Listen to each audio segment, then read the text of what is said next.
reproducimos. Ahí, vale. Vale.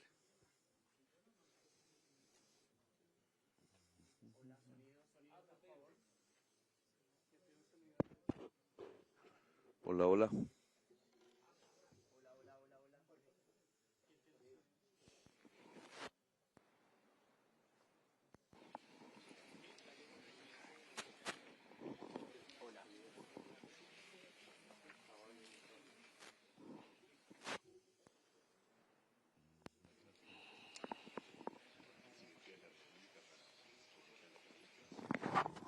Testing, testing.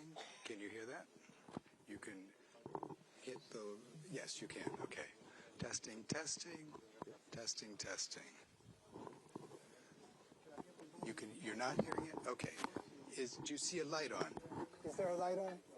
Yeah. Hit to the right side of the round, of the white circle. There's some arrows. That should bring up your volume. Can anybody hear me? Please, testing. Okay. So it is working. Yeah. Now you can hear me, correct?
Creo que en un momento de profunda tensión entre los Estados Unidos y América Latina en general, que empieza alrededor del tema del Caribe,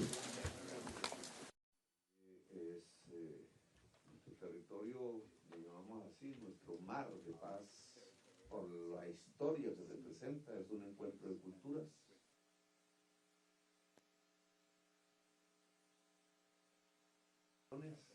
Y revoluciones, y en mi opinión es el sitio geográfico donde alguna vez volverá a haber un renacimiento, precisamente por la fuerza cultural que representa unas unidades de la humanidad diversa que han llegado allí, porque con nuestro país, con Venezuela, con la misma Ecuador, que aunque no tiene Caribe está cerca, con Panamá, Centroamérica, etcétera, las islas antillanas, grandes y pequeñas, somos el corazón del mundo. Cualquier ubicación del mapamundi, con América en el centro, muestra que el punto más equidistante geométricamente, el más corto entre todos los continentes, somos nosotros. Y en esa medida no somos una especie de lejanía aparte, sobre la cual no sucede mayor cosa, sino somos como el ojo de un huracán, de los muchos que se producen en el Caribe. Y ahora lo estamos viendo en la práctica. Un mundo que después de pasar por el genocidio en Gaza, que aún no ha terminado, ni ha sido juzgado, su ojo del huracán se desplaza al Caribe, casi de la misma manera, golpea Caracas y amenazaba a Colombia, el centro del mundo. Y eso hace temblar todo el mundo, porque es el centro del mundo. No solo geográfico, sino vital. Porque si algo caracteriza a nuestra antigua Gran Colombia, es que somos potencia mundial de biodiversidad natural e humana. Por eso los acontecimientos son importantes y me parece muy positivo que la reunión de esta mañana pues haya salido con un aire optimista y positivo. ¿Qué siento yo de lo que vi y de lo que sentí? Confusión alrededor de la realidad que acontece, por ejemplo, en problemas como el narcotráfico, como la energía, líneas diferentes, indudablemente, de ver el problema, algunas agresivas, otras más posiblemente construibles entre todos. Nos agarramos de eso, que nos junta, no que nos separa. E incluso en mi primera frase, cuando encontré al presidente Trump por primera vez en mi vida, porque no lo conocía, mirando las fotos de los presidentes de Estados Unidos, es que nos junta, estaba Lincoln ahí en la foto, la libertad. Podemos ser muy diferentes, civilizatoriamente hablando, históricamente hablando, pero lo que nos junta es la libertad. Y ahí comenzó la conversación. Se puede hacer un pacto por la libertad, se puede hacer un pacto por la vida. Vida y libertad hoy van juntas. Y sobre eso es que nos podemos juntar. Pues esa fue la conversación. Y por eso vimos cómo reactivar a Venezuela, no simplemente cómo condolernos de lo que sucedió en Venezuela, que es grave, sino cómo podría ser una reactivación de Venezuela con la ayuda de Colombia en su frontera, en su vecindad, occidental para Venezuela, oriental, nororiental para nosotros. ¿Cuál es el papel de Estados Unidos allí? Si no es levantar sanciones, por ejemplo, concretamente. Y cómo dejar fluir allí, incluso con aporte de los Estados Unidos, unos flujos que ya se han construido desde hace mucho tiempo, que son comunes, una realidad, lo repetimos muchas veces, Colombia y Venezuela somos un mismo pueblo, una misma historia, y por tanto en los momentos más difíciles donde se pone en cuestión la existencia de nuestras naciones, dejarla fluir y juntarse y volverse poder como Bolívar pensó que podríamos ser. Y por eso allí hablamos del flujo de la energía, el flujo de las gentes, la necesidad de que eso se libere de cualquier coerción, las posibilidades que ya tenemos porque lo preveíamos antes con nuestras empresas de petróleo públicas, con nuestras empresas de energía limpia públicas. Incluso pude contar algo que quizás no se sabía, y es que desde el norte de La Guajira, desde La Guajira misma, podemos tener energía limpia, eólica y solar, para toda Colombia, para toda Venezuela, y aún nos queda para exportar. Que una empresa de Estados Unidos se atrevió con nosotros a construir la planta más grande de hidrógeno verde de América Latina, y está lista para exportar. Que puede ser seducible Estados Unidos si sabe matemáticamente que el potencial de energías limpias de toda América del Sur, no solo nuestras, pueden un 100% y durante mucho tiempo limpiar la matriz energética de los Estados Unidos. Y ese paso sería indudablemente un paso, ese sí, no un gesto apenas, sino un hecho científico, económico e histórico real de superación del colapso climático que se avecina, producido por el modo de energía. Y sobre esa base se puede construir cualquier pacto en las Américas. El regalo que me dio del, ¿cómo se llama?, la gorra roja de por una gran América es hacer América grande en español. Y yo le puse con un esfero que había ahí, como una colección, le puse ese, hacer las Américas grandes. Y eso no se puede hacer sino sobre el respeto entre dos civilizaciones diferentes, porque América Latina es una civilización diversa en sí misma, y la civilización que aquí se ha venido construyendo también a través de una historia diversa y difícil, como todas las historias, y que eso se llama un pacto por la vida. Exactamente, es un pacto por la vida, y solo la libertad puede crecer en la vida misma. Entonces creo que ese es un paso pequeño, pero distensiona la posibilidad de una gran hoguera humana y vital, precisamente en el corazón del mundo. Y ahí la importancia de la reunión. Ahí dejaré. Gracias, presidente. Hemos hecho una selección de medios que van a preguntar, entre medios de Colombia y medios internacionales. Les pedimos que las preguntas las podamos hacer rápidamente para que el listado tanto de medios colombianos como de medios internacionales pueda llegar a su término. Así que voy a ir mencionando quién pregunta y quién se prepara para que el personal del auditorio nos ayude a llevar el micrófono rápidamente hacia donde se encuentra el periodista. Iniciamos con Paola Toro, de Colombia Noticias RCN.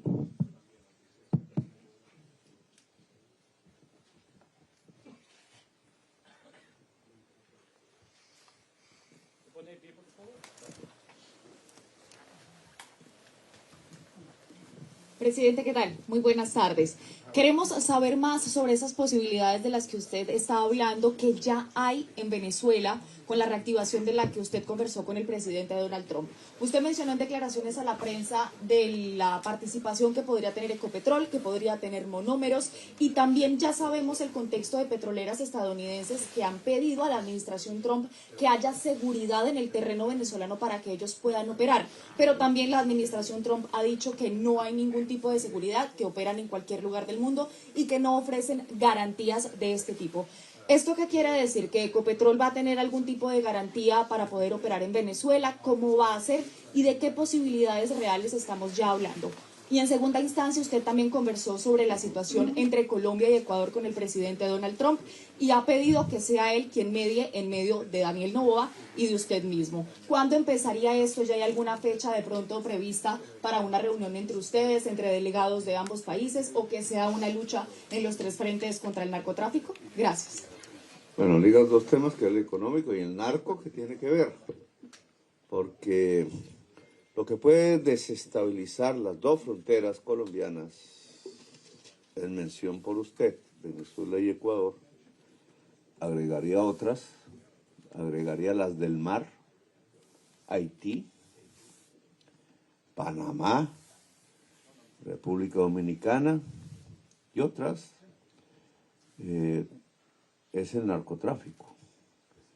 Y es un tema específico y que tiene que ver con la economía. Indudablemente, entre más se reactive económicamente el nororiente colombiano, el norte colombiano y el occidente venezolano, menos narcotráfico. Entre más se reactive el sur colombiano, sur occidente colombiano y el norte de Ecuador, más tendremos la opción de cerrar las puertas del narcotráfico. Hay un juego que hay que implementar básicamente. Si la gente no tiene con qué comer, no tiene otras opciones en las selvas, en las montañas y en lugares donde no llega una carretera, donde para transportarse duran 12 horas para sacar un producto agrario legal a un mercado, pues lo que habrá es narcotráfico. Entonces, en los dos rieles hay que actuar. Ya hablé de cómo se puede articular, que no es cómo Ecopetrol entra a Venezuela, ese es un tema posterior quizás. De hecho, quien está en Colombia es Venezuela, porque Monómeros es propiedad de Venezuela, pero su planta está en Colombia. Lo que se trata es cómo se articula en la misma frontera. Es que es ligar unos tubos, hacer así, chin, chin, chin, así como haces en tú, no debo decir chin, chin, porque... Pero no es sino hacer como en tu casa, los plomeros, se cierran los tubos y pasa el gas. O puede pasar petróleo relativamente fino y se refina en nuestro país, o puede seguir hacia puertos y deben ganar los tres países, Venezuela, Colombia y hacia donde se venda ese tipo de mercancías. Y en eso, digamos, las propuestas están en la mesa de los Estados Unidos. Están desde hace años en las mesas de Ecopetrol. Yo mismo, siendo alcalde hace como 10 años, las vi. Y estuvieron siempre también en la mesa de los gobiernos de Venezuela. No es sino actuar. Hoy te podría decir que es cuestión de días que nosotros podríamos ofrecer energía eléctrica a Venezuela. Y con energía eléctrica es que puedes abaratar, si la energía es limpia, y no deja de ser una contradicción, pues el que Venezuela deje quemar el gas hacia la atmósfera con una consecuencia muy nefasta para la humanidad y pueda incluso meterse en un tubo y venderse al mundo con consecuencias menos nefastas. O los productos del petróleo. Esa interrelación económica está hecha desde hace mucho tiempo y no se ha podido poner en funcionamiento por los problemas políticos.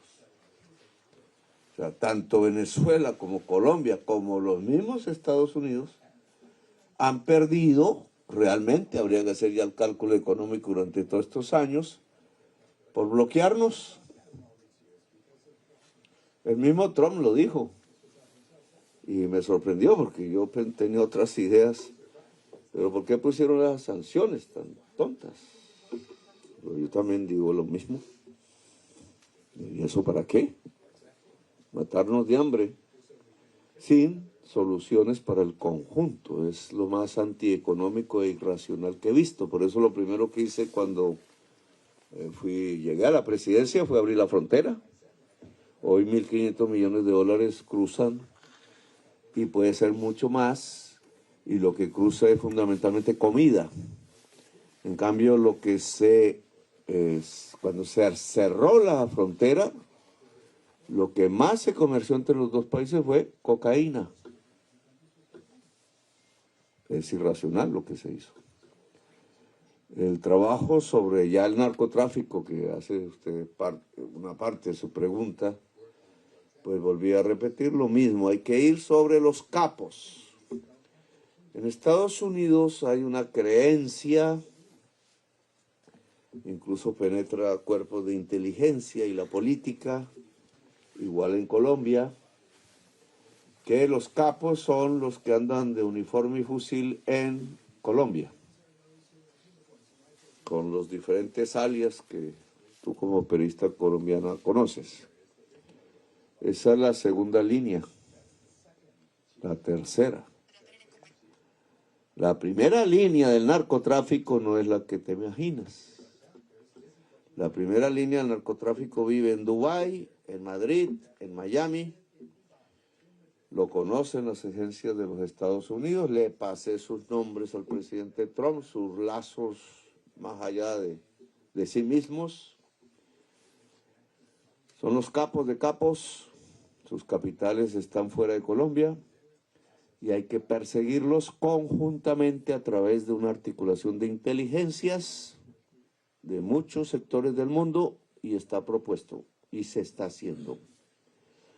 Por eso hace el domingo que pasó, no hace sino 2 días, nosotros, con inteligencia naval colombiana, con inteligencia de la DEA, articulándolas, capturamos un submarino cerca de las Azores con 10 toneladas de cocaína adentro. No murió nadie. Su dueño, conozco su nombre en este momento y estoy esperando que lo capturen. Y no está en territorio colombiano. Y así, con un barco de 2 toneladas, también el día sábado. Es decir, que apenas en 2 días, 3, casi que hemos capturado, incautado 15 toneladas de cocaína, sin muerto. Pero en la frontera con Ecuador hay decenas de muertos, calcinados. Son 2 métodos diferentes, 2 maneras muy diferentes de entender una lucha contra el narcotráfico. Una brutal interesada, que más bien lo que termina es promoviendo poderes mafiosos y narcotraficantes, y otra inteligente, que va y es eficaz.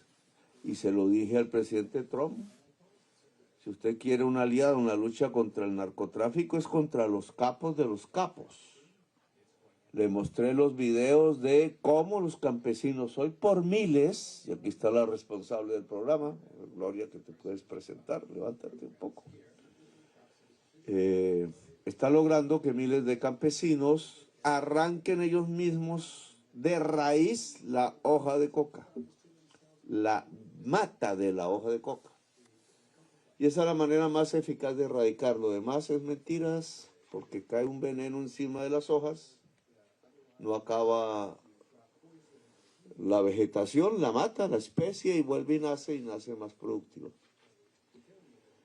Y temas así que las trae es la experiencia misma, que en Colombia es altísima, y que se junta con el mundo y se quiere ofrecer al mundo, y cuando se junta con inteligencias también con experiencia, somos eficaces.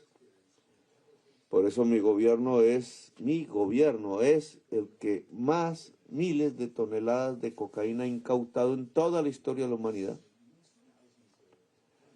El que más ha extraditado personas colombianas por estar metidos en ese tipo de negocio, pero el que puede decir que menos mata como gobierno, el que puede decir que puede enseñar y puede aprender rápidamente, el que puede decir que tiene su mano ofrecida a Venezuela misma, a Ecuador, a México, a Inglaterra, a Emiratos Árabes Unidos, a Albania y al gobierno de los Estados Unidos, entre otros, para lograr derrotar una gran multinacional transnacional del crimen, cuyos grandes capitales no están en Bogotá, y cuyos capos, algunos colombianos, la mayoría no colombianos, podrían llenar de fentanilo el mundo,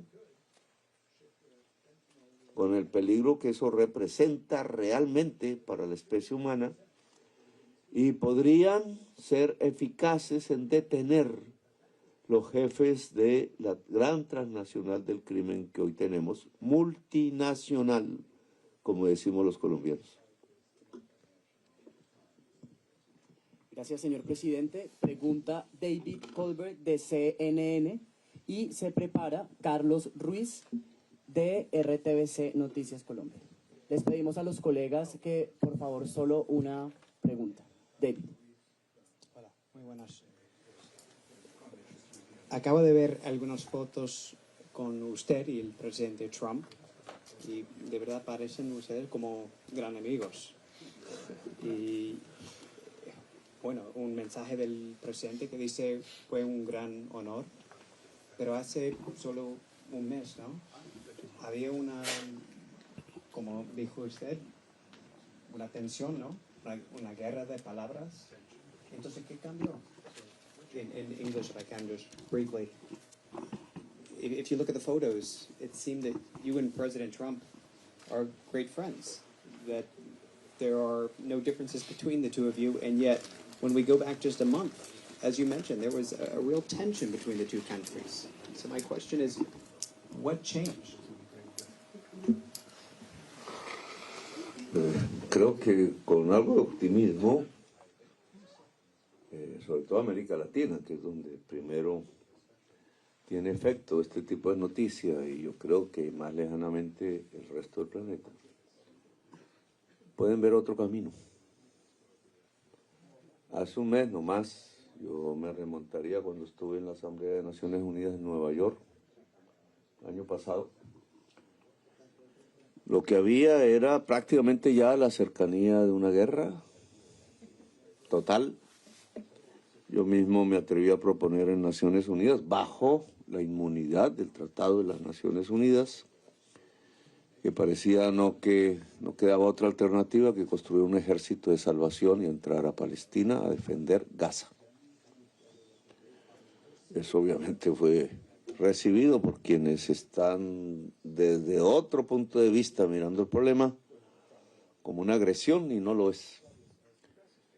Si usted observa bien qué pasó en esos días siguientes, no por mí, no por lo que dije, sino por la realidad de la tensión mundial ante un genocidio, es que salieron multitudes en Europa y en Estados Unidos y en muchas ciudades del mundo, incluida Bogotá, Medellín, donde golpearon a nuestros manifestantes. Pero en el mundo salieron multitudes.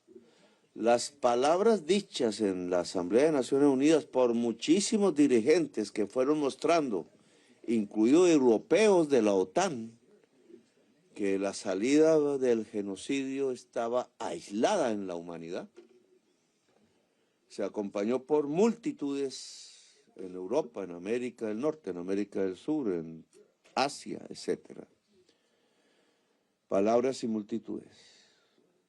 Y lo que había era dólares y misiles. En cuestión de días cambió. Y el mismo Trump le dijo a Netanyahu no más. Claro que tenemos que discutir mucho de lo que ahora acontece en Gaza. La solución no está ahí, pero ya no la lluvia de bombas que había antes. Y los centenares y centenares de niños que a diario morían asesinados. Sigue el debate y sigue, y no voy a ahondar en esto porque no fue el tema de la conversación, pero muestra cómo en días puede cambiar el mundo. Decía un periodista neoyorquino muy famoso a principios del siglo XX. Entonces, lo que estás viendo ahora obviamente no tiene la misma importancia, la vi mucho en los días que siguieron la Asamblea de Naciones Unidas. Hoy hay un debate mundial para todas las civilizaciones del mundo. ¿Cuál es el papel de Europa? ¿Cuál es el papel del mundo árabe? En este momento, ¿cuál es el papel de Naciones Unidas cuando nos acercamos a una nueva elección de secretario general o secretaria? ¿Cuál? No mostró incapacidad, no es necesario una reforma. ¿Vamos camino a la barbarie sin Naciones Unidas o vamos camino a algo superior a Naciones Unidas que congregue más la hermandad humana, el diálogo de civilizaciones? Son temas que aquí no, ni era la reunión para discutirlas, pero abres esos caminos. El presidente de Estados Unidos recibió en su casa a un presidente latinoamericano, no soy el primero, no seré el último, y hablamos de problemas concretos y de caminos conjuntos para solucionarlos. Él no cambió de manera de pensar en muchos temas, yo tampoco, pero es que ¿cómo se hace un pacto? Un pacto no es entre hermanos gemelos. Un pacto es entre contradictores que pueden encontrar los caminos de una hermandad humana. ¿Y se puede hacer en días? Sí, yo vi hacer la paz en Colombia, yo mismo fui protagonista en 3 horas. Y me volvió presidente de Colombia. Presidente, muchas gracias. Pregunta Carlos Ruiz de RTBC. Se prepara Karen de Jong del Washington Post. Gracias, señor presidente. Pues yo entiendo perfectamente que usted no vino a hacer una gestión personal, pero el hecho de que usted salga optimista, positivo de esta reunión con el presidente Trump, ¿cree que el presidente Trump cambió de opinión frente a lo que pensaba de usted hasta el punto de que, por ejemplo, lo va a sacar de la lista Clinton, de la lista OFAC? Yo no pregunté eso. Usted sabe, conoce mi vida y sabe que buena parte de mi juventud no ha necesitado ni de bancos ni de chequeras. Eso no me preocupa mucho. Sí le dije que es entre libres. Y uno no puede actuar bajo chantajes. Haz esto, si no pasa esto. No, ni por, nosotros decimos, ni por el chiras.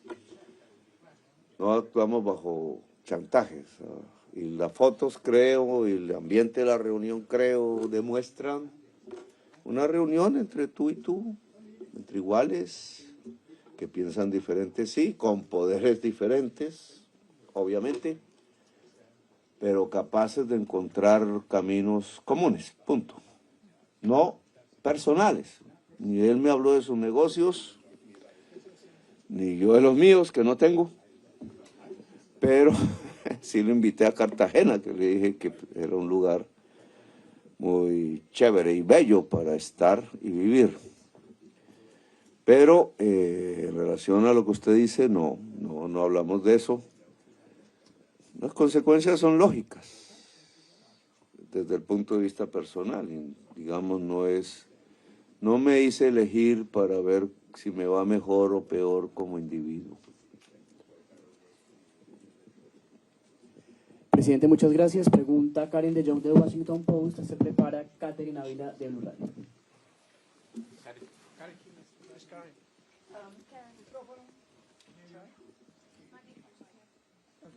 Thank you.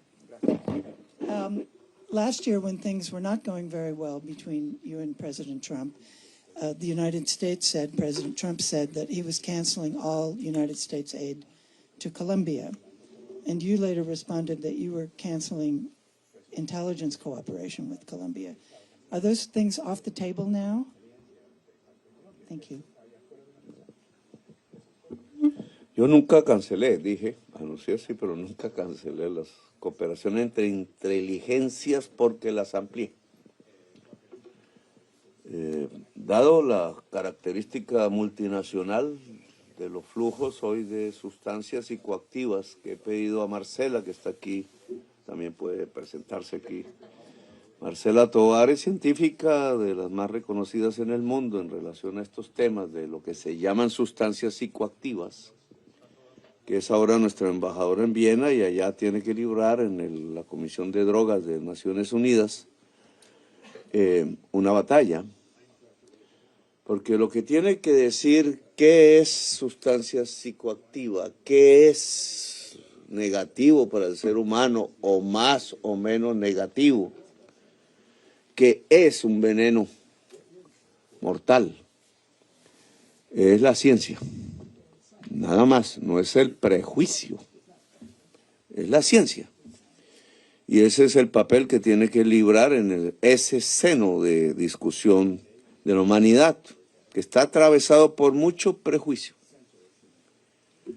Y por una historia que en Estados Unidos se conoce más incluso que en Colombia, sobre persecuciones que no debieron darse y persecuciones que hay que dar a fondo. Un capo de capos del narcotráfico debe ser perseguido hasta en la ciudad más lujosa del mundo. Punto. Si la idea de libertad de mercado se impide esa persecución, no estamos haciendo nada. Pero si un campesino es perseguido porque no tiene con qué comer y no puede sembrar sino una vegetación que era conocida desde hace miles de años y no nadie podía decir que hizo daño, entonces ¿por qué le cae una bomba encima de su casa? O le queman su casa, o lo llevan preso. Esa no es una lucha eficaz. Y lo que tiene que hacer Marcela, porque este es un tema mundial, no de dos países, es enderezar esa lucha y apuntar donde es. Si la inteligencia no dirige el fusil apunta incluso contra ti mismo. Pero si la inteligencia dirige el fusil, sabe a dónde apuntar. Y no se apunta al pobre, que no tiene la culpa. Se apunta al poderoso, que hoy puede dominar el tráfico de mujeres, de niños, de órganos, de armas, de sustancias supremamente venenosas como los insumos del fentanilo, el internet que llaman oscuro, al cual solo se puede entrar si eres mega millonaria, y lo que ves es la barbarie contra la especie humana por placer. Todo ese tipo de adicciones que no tienen que ver sino con la incapacidad de amar y la soledad absoluta que ciertos sistemas sociales construyen sobre el ser humano, importante para consumir, pero no para sentir, pues te lleva a estas situaciones graves. Y entonces esto se resuelve con ciencia, con acción y con amor. Cómo la sociedad de los Estados Unidos deja que un sector muy importante de su sociedad consuma fentanilo, que hoy nos atemoriza a todos. No soy científico, no soy psicólogo, pero yo podría decir que hay un camino, y es con mucho amor, no con seres solitarios sin amor. Y es un poco mi consejo, pero bueno. Gracias, señor presidente. Gracias. Pregunta Catherine Ávila de Blue Radio y se prepara Eric Basay de Político. Presidente, buenas tardes. Estamos en vivo para Voz Populi de Blue Radio. Le pregunto, usted tengo entendido que llevó cifras para demostrar que las mediciones de la ONU sobre los cultivos de hoja de coca en Colombia pues son erróneas. A Colombia se desertificó en materia de lucha antidrogas. Hablaron de la posibilidad de volver a certificar al país en ese sentido. Y le pregunto también, a usted lo incluyeron en la lista OFAC, argumentando que su política de paz había promovido la producción de drogas en el país. También están investigando a su esposa. Al ministro Benedetti le hablaron de pruebas jurídicas en algún momento para haberlo metido en esa lista. Si hubiera pruebas jurídicas no estaría aquí hablando. Entonces eso no existe. Yo estoy en la lista OFAC, en mi opinión, por lo que dije en Nueva York. Han intentado construir eso, pero fracasan una y otra vez, y esa no es la materia de lo que yo quiero hablar aquí. Ya escribiré un libro. Pero el tema concreto es, la FAC no funciona como un instrumento antinarcotráfico. si no es complementada por una persecución de capitales a nivel mundial. Lo demás es simbólico. Produce unos daños personales, pero no acaba el narcotráfico, como ya lo sabemos. Y entonces, ¿cómo perseguir los capitales de los capos a nivel internacional? Ese es el objetivo que me parece fundamental. Y cómo capturarlos. Punto. Una utilización política de este tipo de instrumentos no lleva sino a dejar en la impunidad el verdadero narcotráfico. Y en eso, digamos, hay que impedir que en el afán político que tienen las sociedades, en sus luchas políticas, en su propia divergencia, se utilicen tratados internacionales e instrumentos que tienen un objetivo para resolver otro. Porque al final terminaríamos en una confusión que hace inservible los instrumentos que hemos construido para luchar contra el narcotráfico propiamente. Entonces, digamos, el tema OFAC no nos interesa a nosotros, ni como familia. Y lo que nos interesa mientras seamos gobernantes de mi país, en el periodo en que el país ordenó que fuera presidente, es que podamos dejar un camino mejor de lo que venía recorriendo Colombia. Las cifras de la UNODC, que es la primera parte de tu pregunta, UNODC, bueno, como se llame, del Consejo de Drogas de Naciones Unidas, son malísimas desde hace más de una década.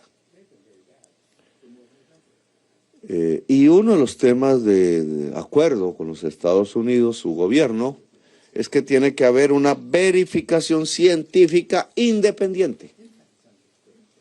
Si nosotros decimos, nuestro campesinado va a sustituir arrancando de raíz las matas de hoja de coca y reemplazarlas por cacao, coca o café, se verifica científicamente y no por nosotros, para no engañarnos. Si de verdad lo que hemos propuesto es que en corto plazo, marzo, acaba de salir un comunicado, aquí estando en Colombia, de una de esas organizaciones que viven de eso y se arman y son violentas, que ya está dispuesta en marzo a que se quiten 10.000 hectáreas, 30.000 hectáreas de hoja de coca. Eso es el 10% de lo que suma la UNODC. Solo una. Yo lo que quiero apenas regrese a Colombia es ni siquiera que lo digan organizaciones armadas, sino desatar un movimiento campesino, social campesino, que se libere con o sin permiso de cualquier organismo armado que aparezca ahí financiado precisamente por la cocaína, sus dueños, porque la cocaína no financia, sino los dueños de la cocaína. Es que Colombia pueda decir, es que estamos a un paso de ello, que nos desnarcotizamos en nuestro sistema económico y que el mundo ojalá compre café colombiano, cacao, coco y productos industriales de Colombia, y que ese es el camino para que no se siembre más hoja de coca con fines mercantiles en el mundo. Hoy ya tienes una noticia de una de esas regiones en el sur, en la frontera con Ecuador, que dice, somos capaces hasta marzo, de aquí a marzo, de quitar 30.000 hectáreas. En Nariño y Putumayo, frontera con el Ecuador. Verifiquemos. No digo que creamos. No. En marzo se verifica. Y si uno de ellos está preso, se va a las cárceles de Estados Unidos por mentir. Pero si llega a ser cierto, Colombia ha descubierto un camino pacífico para erradicar los cultivos de hoja de coca y puede ser mostrable a los países que tengan ese problema y a quienes consumen. Pues Colombia no consume cocaína. Los porcentajes son mínimos. Ni fentanilo, ni produce fentanilo. Los consumidores en gran número, en donde estén, sus gobiernos tienen que analizar el porqué del consumo. ¿Qué lleva a un ciudadano o ciudadana, joven a veces, a perderse en el mundo del fentanilo? ¿Por qué se suicida y por qué hay suicidio en masa? Tema en el que no me puedo meter porque yo soy el presidente de Colombia y no de otras regiones del mundo. Gracias, señor presidente. Pregunta Eric Basail, de Político, y se prepara Luis Eduardo Maldonado, de Caracol Noticias. Muchísimas gracias, muy buenas tardes, señor presidente. En cuanto a la desertificación de Colombia, articuló el presidente o el secretario Rubio algunos datos, algunas cifras, algunas metas que tiene que lograr Colombia antes de que cambien la designación en la lista de majors. Muchísimas gracias. Yo no conocía personalmente a Rubio. Había ahí algunas personas que conocía, una y la mayoría no. Pero la conversación fue con Trump. Básicamente eso, y de lo que dijo Trump en la reunión es que él no cree en sanciones, que no las ve en este caso particular, no las ve racionales. Y yo creo que tiene razón, es lo mismo que yo pienso.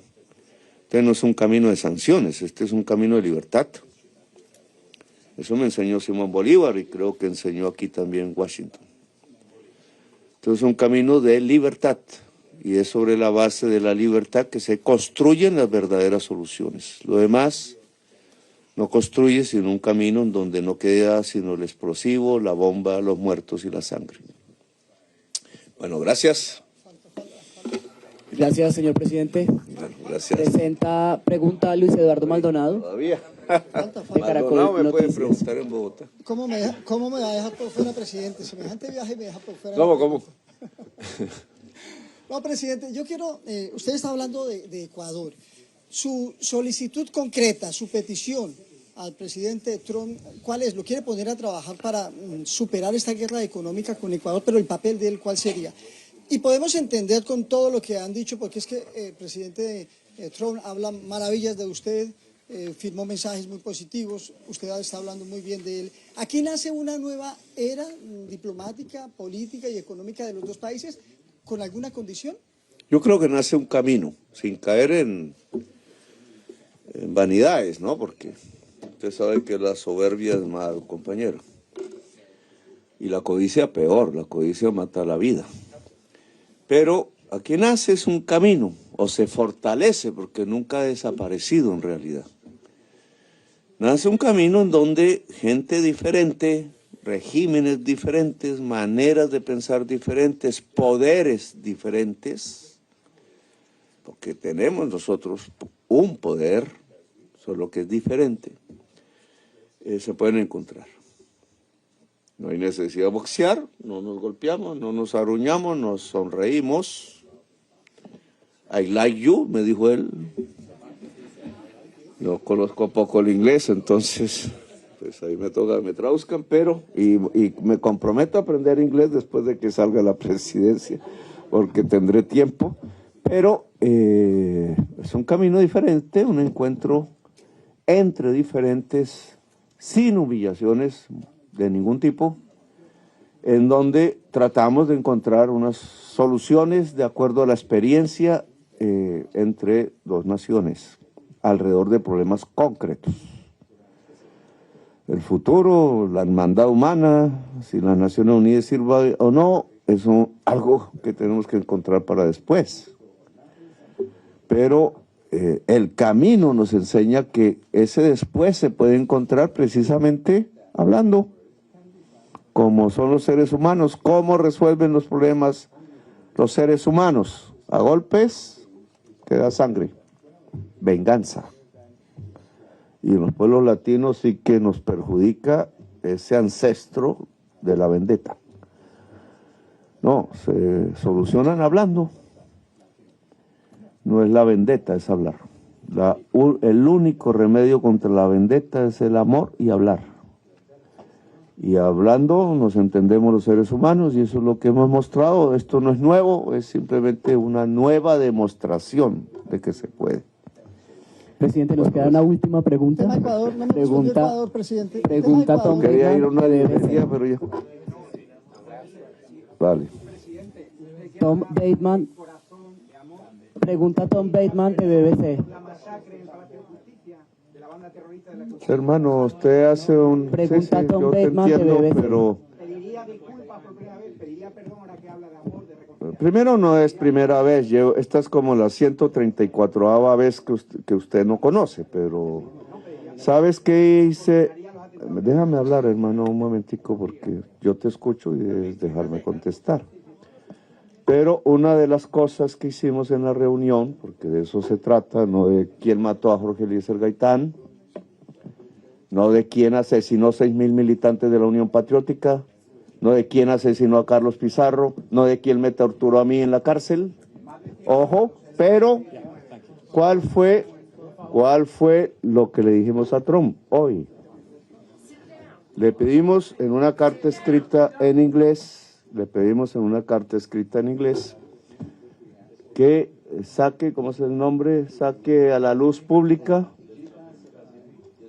desclasifique todos los informes que en la inteligencia de Estados Unidos hay sobre dos hechos de la historia de Colombia. Me preguntó Trump, ¿es que nosotros fuimos culpables? Me dijo él. Yo le dije, no creo. No aparece en nuestros registros. 1. 9 de abril de 1948, que inició la muerte de 300.000 colombianos. Genocidio en Colombia. 2. La toma del Palacio de Justicia, primero por el M-19, segundo por el Ejército, que está en curso en unos hechos donde murieron otros 200.000 colombianos. En Colombia hubo un genocidio que aún no termina. Y nuestra labor en construir la paz, que yo hice personalmente con el comandante Carlos Pizarro, es frenar el genocidio que hay en Colombia y en cualquier parte del mundo. Bueno, gracias. Muchas gracias, señor presidente. De esta manera finalizamos esta rueda de prensa. Muchas gracias a todos los colegas. Se acabó, nos preparamos para ir a las 6, se acabó, nos preparamos para ir a las 6.